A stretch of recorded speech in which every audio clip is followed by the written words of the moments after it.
अजित पवार यांच्या राष्ट्रवादी काँग्रेसमधून एक महत्त्वाची बातमी आहे। विधान परिषदेची एकच जागा आहे राष्ट्रवादी काँग्रेसकडे। विधान परिषदेच्या राष्ट्रवादी काँग्रेसच्या त्या एका जागेकरता रात्री बैठक होणार आहे। फार महत्त्वाची ही बातमी आहे। राजेंद्र जैन यांच्या नावाची चर्चा होते आहे।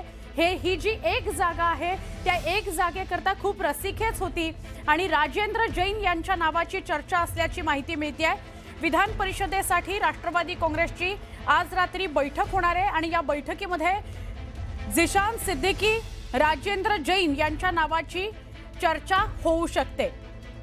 झिशान सिद्दीकी हे त्या संभाव्य यादीमध्ये होतेच, मात्र राजेंद्र जैन तसंच सुरेश बिराजदार, उमेश पाटील यांची सुद्धा नावं चर्चेत आहेत। सुनील तटकरे आपल्या मुलाकरता म्हणजे अनिकेत तटकरे करता प्रयत्नशील होते। राज्यसभेवर गेलेले आता पार्थ पवार हे सुद्धा आपल्या समर्थकांच्या उमेदवारीसाठी प्रयत्नशील आहेत। तर आता नेमकं जी नावं चर्चेत आहे त्यातून कोणतं नाव कन्फर्म होतं हे बघायचं। आज रात्री ते कन्फर्म होतं का या बैठकीनंतर हेही आपल्याला कळेल। मात्र राष्ट्रवादी काँग्रेस अजित पवार गटाची आज बैठक आहे। विधान परिषदेच्या त्या एका जागेकरता कुणाला उमेदवारी द्यायची यावरती बैठक असू शकते। रात्री 11 ते 2 पर्यंत देवगिरी निवासस्थानी विविध नावांवर चर्चा झाली। राजेंद्र जैन, सुरेश बिराजदार, उमेश पाटील, झिशान सिद्दीकी यांच्या नावांबाबत चर्चा झाली असं कळत आहे।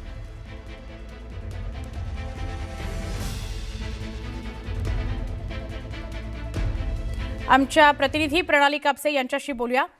प्रणाली, आज ही बैठक नाहीये तर बैठक झालेली आहे आणि बैठकीवर अनेक नावांवर चर्चा सुद्धा झालेली आहे, काय अधिक सांगाल? जोपर्यंत राष्ट्रवादीकडून नाव घोषित होत नाही तोपर्यंत अशा पद्धतीने बैठकांचं सत्र सुरू राहील। परंतु काल रात्री एक महत्त्वपूर्ण बैठक पार पडलेली आहे। ज्या बैठकीमध्ये म्हणजे रात्री 11 ते 2च्या दरम्यान ही बैठक पार पडल्याचं कळतंय। ज्या बैठकीसाठी पार्थ पवार, सुनेत्रा पवार, सुनील तटकरे, प्रफुल्ल पटेल ही सगळी पक्षातली जी महत्त्वपूर्ण मंडळी आहे ती सगळी उपस्थित होते। त्यांच्यामध्ये विविध नावांवर डिस्कशन झाल्याचं कळत आहे।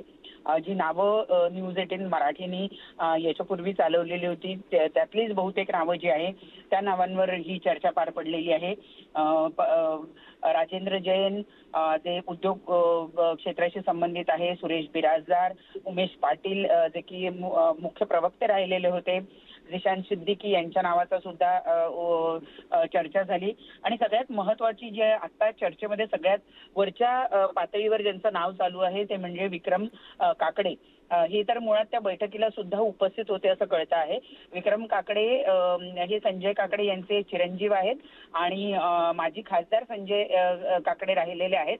त्यांचे सुपुत्र आहेत जे पार्थ पवार यांचे लहानपणीचे मित्र देखील आहेत आणि अनेक ठिकाणी पार्थ पवारांबरोबर ते बघायला मिळतात आणि त्यामुळे विक्रम काकडे यांचं नाव जे आहे ते पार्थ पवारांचे निकटवर्ती असल्यामुळे सगळ्यात वरच्या पातळीवर सध्या सुरू आहे। त्यामुळे येत्या काळामध्ये नेमकं आता काय होतं ते बघावं लागणार आहे। परंतु या सगळ्या नावांवर चर्चा जी आहे ती जोरदार सुरू झालेली आहे। न्यूज 18 मराठीनं कालच ही सगळी नावं जी आहे ज्यांच्या नावांची चर्चा जोरदार सुरू आहे ती सांगितलेली होती आणि अगदी तसंच काल रात्रीच्या बैठकीमध्ये सुद्धा या सगळ्यांच्या नावावर चर्चा झालेली आपल्याला बघायला मिळते। नक्की धन्यवाद माहिती दिल्याबद्दल। हीच अपडेट आपण पुन्हा एकदा सांगूया की रात्री 11 ते 2 या वेळेत काल ही बैठक झालेली आहे ज्यात अनेक नावांवर चर्चा झाली। राष्ट्रवादी काँग्रेसकडे एक जागा आहे। प्रहारचे अध्यक्ष बच्चू कडू यांची आज दुपारी महत्त्वाची पत्रकार परिषद आहे। दुपारी 12 वाजता ही पत्रकार परिषद ते घेणार आहेत। पत्रकार परिषदेचा विषय आपल्या सगळ्यांना माहिती आहे। विधान परिषदेबाबत ते आपली भूमिका स्पष्ट करतील। शिंदे शिवसेनेनं त्यांना ऑफर दिलेली आहे की तुम्ही तुमचा जो पक्ष आहे प्रहार तो शिवसेनेमध्ये विलीन करा, तुम्हाला विधान परिषदेची उमेदवारी आणि मंत्रिपद सुद्धा देतो। आता त्यावर सगळ्या कार्यकर्त्यांशी समर्थकांशी मी बोलेन आणि कळवेन असं त्यांनी म्हटलेलं होतं। या आधी शिंदे आणि बच्चू कडूंची भेट झाली, मग उदय सामंत आणि बच्चू कडूंची भेट झाली, काल रात्री बच्चू कडू आणि एकनाथ शिंदे यांचीही भेट झाली असं कळतंय। आता आज 12 वाजता ते आपली भूमिका स्पष्ट करणार आहेत।